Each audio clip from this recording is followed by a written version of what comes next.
আসসালামু আলাইকুম। আশা করি সবাই ভালো আছেন, সুস্থ আছেন। জানেন যে এরকম অনেক কথাই আছে, বাংলাদেশকে অনেকেই কেউ চিনে না। যদি সাকিব আল হাসানকে বলে যে সাকিব আল হাসানের নাম বলে অন্য কোনো দেশের মানুষের সাথে, তাহলে এক নামে চিনি, ও আসলে আপনি সাকিবের দেশের প্লেয়ার। সাকিবের কারণে হয়তো বাংলাদেশকে চিনে অনেক জায়গায়, ক্রিকেটের কারণে। তো সেই সাকিব যখন কিছুদিন আগে কানপুরে বসে টেস্ট ও টি-20 থেকে নিজের নাম উঠিয়ে নিয়েছেন, অবসর ঘোষণা দিয়েছেন। তার ইচ্ছে ছিল যে বাংলাদেশ এসে দক্ষিণ আফ্রিকার বিপক্ষে সর্বশেষ টেস্ট খেলবেন।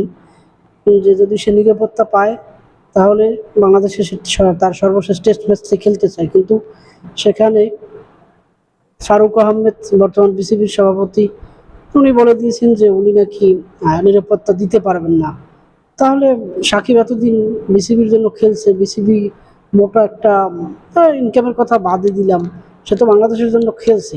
বিসিবির উচিত তাকে নিরাপত্তা দেওয়া বা তাকে যোগ্য সম্মান দিয়ে তার বিদায়ী ম্যাচটা আয়োজন করার জন্য, কিন্তু সেখানে সে সরাসরি বলে দিল যে নিরাপত্তা দিতে পারবে না। তো সিনিয়র ক্রিকেটার মোহাম্মদ রফিক ভাই বলেছেন যে আমি আপনার জন্য খেলি, আপনি আমার নিরাপত্তা না দিলে আমি আপনার জন্য কেন খেলবো। আসলে অনেক কষ্ট আমাদের জন্য, বা সাকিবের কারণে হয়তো ক্রিকেট দেখা, সাকিবের কারণে ক্রিকেটের প্রতি একটা আলাদা আবেগ।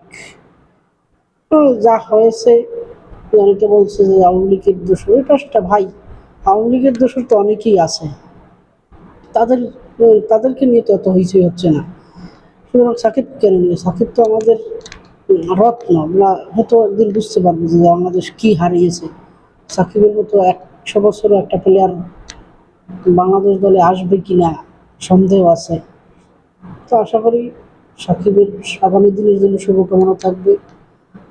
সে সুস্থ থাকুক, ভালো থাকুক। হয়তো বাংলাদেশে আসবে কিনা জানি না, সামনে বিপিএল আছে, তার জন্য শুভকামনা রইল। যদি কোনো ফ্র্যাঞ্চাইজি তার দায়িত্ব নেয়, নিরাপত্তার দায়িত্ব নেয়, তাহলে আশা করি অবশ্যই সে বিনির্দেশে আবারও দেশে আসবে এবং বিপিএলকে রাঙিয়ে তুলবে।